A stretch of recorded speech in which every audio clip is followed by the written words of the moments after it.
Halo, assalamualaikum warahmatullahi wabarakatuh. Balik lagi di KP Channel seputar fintech dan pinjaman online. Nah, teman-teman, di video kali ini gue akan ngebahas lagi ya tentang gagal bayar di aplikasi Shopee, yaitu di SPayLater dan Spinjam. Nah, banyak pertanyaan juga ya yang masuk dari nasabah yang gagal bayar di aplikasi SPayLater dan Spinjam mengenai cara pembayaran dengan mencicil gitu ya. Nah, nasabah ini ya dia mencicil tagihan di aplikasi SPayLater dan Spinjam, tapi tetap diteror WA intimidasi dan ancaman terus-menerus ya teman-teman. Nah, sebaiknya gimana ya? Apakah dibayar dengan dicicil atau kita galbaikan aja bang? Ya, untuk penjelasannya simak video berikut ini. Oke teman-teman ya, karena banyak ya pertanyaan juga ya dari nasabah yang gagal bayar di SPayLater dan Spinjam tentang cara mencicil di aplikasi SPayLater dan Spinjam ini ya. Ketika dicicil ya seharusnya untuk penagihannya itu ya tidak terlalu meneror gitu dan mengancam. Nyatanya dan faktanya ya ketika kita cicil sama aja gitu ya. Tetap diteror, ancaman dan bahkan lebih parah gitu dan intimidasi ya.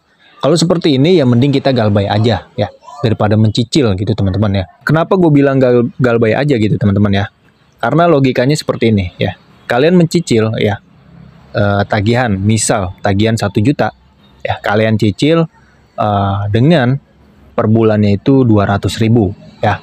Nah, dari 200.000 itu kan belum bunganya yang terus berjalan gitu ya. Jadi percuma kalian cicil juga ya. Kalian itu sama aja membayar bunganya saja gitu ya. Tidak dengan pokoknya ya. Kalau kalian ingin mencicil itu harus ada syarat dan ketentuannya teman-teman ya. Syarat dan ketentuannya seperti apa ya?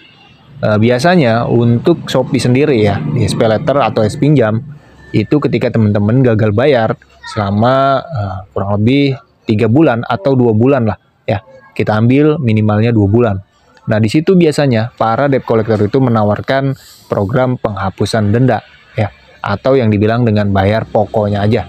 Nah, dari situ kalian bisa mencicilnya tanpa harus membayar bunganya teman-teman ya. Jadi seperti itu. Kalau kalian ingin mencicil dari awal misalkan telat 1 bulan ya, kalian minta restrukturisasinya nih dari debt collector Shopee. Ya bisa saja. Cuma ya, kalau kalian membayar ketika telat 1 hari ya, otomatis kalian kan bayar cicilannya ya.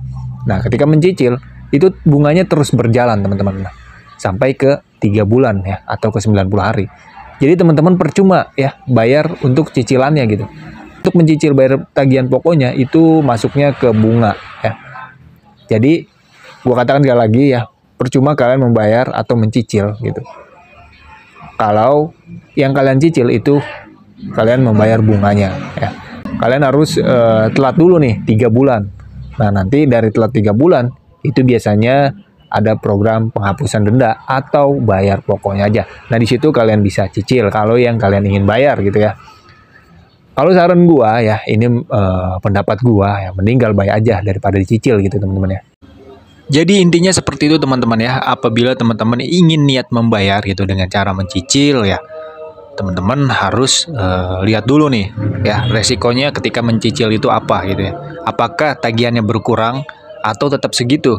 Karena dari pengalaman kawan-kawan kita yang gagal bayar ya di SPayLater dan Spinjam ketika mencicil ya, dengan mencicil tapi tagihannya tetap segitu gitu ya. Tagihannya tidak berkurang sama sekali. Artinya yang dia cicil itu hanya bunganya saja. Dia membayar bunganya. Jadi kan ini percuma aja gitu ya. Sia-sia kita membayar gitu ya. Untuk teror juga makin menjadi-jadi gitu ya. Telepon terus-menerus itu sudah pasti ya. Ya mending gak usah dibayar sekalian gitu ya. Itu teman-teman.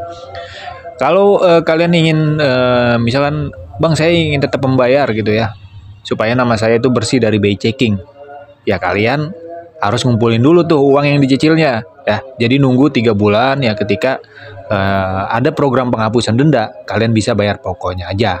Nah, saran gue sih kalian yang ingin membayar ambil yang cara kedua ini teman-teman ya. Tunggu program penghapusan denda atau bayar pokoknya aja.